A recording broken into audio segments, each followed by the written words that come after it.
जगताभिमुखी पराशक्ति जब आत्मामुखी हुन्छ तब जीवको कल्याण हुन्छ। परमात्माले जुन शक्तिद्वारा यो सृष्टि गरेर त्यो शक्तिलाई जगतामुखी बनाएर प्रत्येक प्राणीको सूक्ष्म कारण स्थूल देहमा स्थापित गरिदिनु भएको छ। शक्तिको जगताभिमुख यानी संसारावृत्ति, संसारको तर्फ जो प्रवृत्ति शक्ति भइन्जेली त्यो जीव कर्म बन्धन, कर्म सञ्चय, कर्म परिणामको संस्कारमा परेर दिन रात सुख दुख 84 लाख जुनीको महाभयानक कष्ट भोगिरहन्छ। सामान्यतया धार्मिक वृत्तिले काम चल्दैन। ये एकदम ध्यान दिएर सुन्नु सबैले। सामान्यतया धार्मिक वृत्ति, धार्मिक कार्यक्रम, धार्मिक कृत्यों के द्वारा यो संसार बन्धन भङ्ग हुँदैन। ग्रन्थ किताबहरू पठन पाठन गरेर बुझे मैले अध्यात्म बुझे, भगवान पनि बुझे जाने छु भनेर यो संसार चक्र भङ्ग हुँदैन।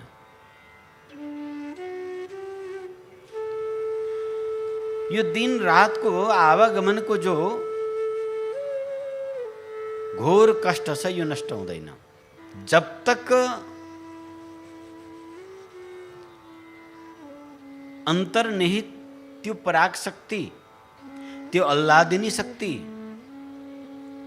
त्यो चित्ती शक्ति ऊर्ध्वमुखी भएर आत्मप्रकाश गर्दैन, जब तक अमृता स्वरूप भक्ति जीव प्राप्त गर्दैन तब तक जीव को उत्कर्ष उस मोक्ष पथगामी हुँदैन। जब तक अंतर चेतना ऊर्ध्वमुखी हुँदैन, उस अल्लादिनी भक्ति जब तक जागृत हुँदिनन् तब तक ईश्वर कल्पनाको विषय रहन्छ। ईश्वरको न सगुण साकार स्वरूप बुझिन्छ न निर्गुण निराकार स्वरूप।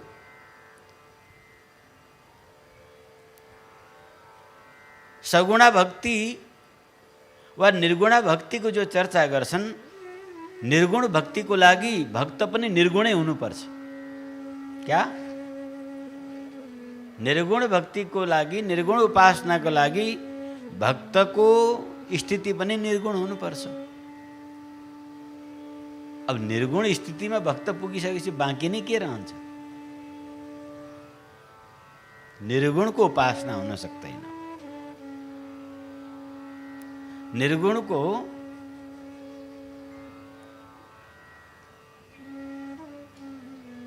जो निर्गुण छ त उपासना के को? उपासना त गुणको हुन्छ। हामी सगुण साकार भक्ति भनेर जो समाजमा अहिले प्रचलित छ, जसलाई सगुण साकार भक्ति भन्छौँ, त्यो सगुण साकार भक्ति होइन। यो भक्ति प्रतीक भक्ति हो। के हो? प्रतीक, प्रतीकात्मक। तो जब तक अंतर भक्ति को ऊर्ध्व जागृति, ऊर्ध्व उत्थान हुँदैन तब तक ईश्वर केवल कल्पना का विषय रहन्छ। जब शक्ति को अंतर हृदय में जागृति हुन्छ तब अंतर्दृष्टि धी बुद्धि खुल्छ। तब उसले बुद्धि योग प्राप्त गर्छ।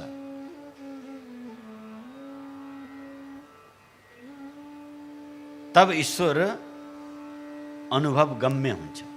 श्री नारदजी महाराज आफ्नो भक्ति दर्शनमा अस्मिन भनेर यस तत्त्वलाई यहाँ दर्शाउनु भएको छ। अर्थात् ईश्वर साधक के समक्ष निश्चित प्रत्यक्ष उपस्थित होता है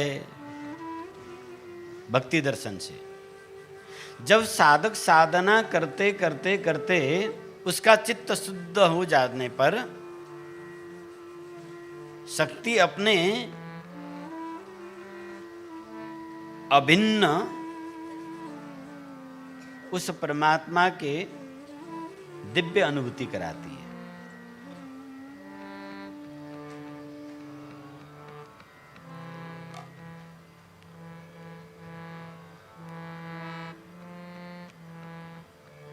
जब अनुभव में वह परमात्मा आता है हृदय से,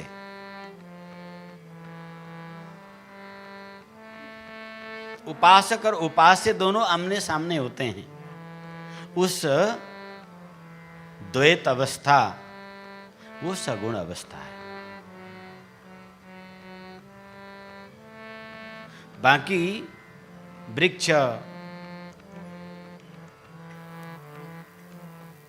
काष्ठ, पाषाण, धातु निर्मित प्रतिमाएं, ये सब प्रतीक हैं। ये न सगुण है न निर्गुण है, ये प्रतीक उपासना है।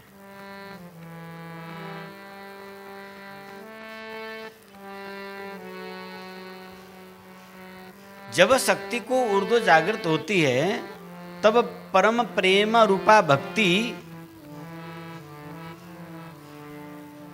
जिसे ईश्वरीय शक्ति कहा जाता है, साधक के हृदय में प्रकट होती है। ईश्वरीय शक्ति जिसे भक्ति मार्ग में अल्लादिनी शक्ति कहा जाता है। किसको? ईश्वरीय शक्ति को, जिसे योग माया कहा जाता है, जो परमात्मा से योग करा देती है। उस अल्लादिनी शक्ति के अंतर्मुख ऊर्ध्वमुख जागृत होने पर साधक को उसकी अनुभूति होने लगती है। जैसा कि सहजबाई कहती हैं, एक महान भगवान की भक्ता हुई सहजबाई। ये धेरी पुराने पूरा हुई ना, राजस्थान की महिला थी। 100-200 वर्ष पुराना होला। सहजबाईलाई गुरु कृपा भयो। श्री चरणदास जी महाराज उहाँको गुरुदेव हुनुहुन्थ्यो। यसै विद्याको उहाँ पारङ्गत हुनुहुन्थ्यो। भगवत भक्ति भन्दा ठुलो गुरु भक्ति नै सहजबाईको जीवनको मुख्य आधार थियो। तो श्री गुरुदेवले आफ्नो अहेतुकी कृपा, करुणा कृपा बरसाइदिनु भयो। सहजबाईमा एक दिव्य अद्भुत समाधि अवस्था उत्पन्न हो। उस दिव्य अवस्थाबाट सहजबाई हृदयको उद्गार चित्कार गर्दै भन्छन्, सखीरी आज आनन्द देव बधाई। सखीरी आज आनंद देव बधाई। सतगुरु ने अवतार लियो है। सतगुरु ने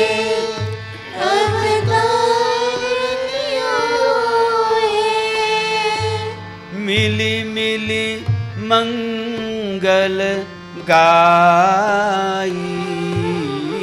मिली मिली मंगल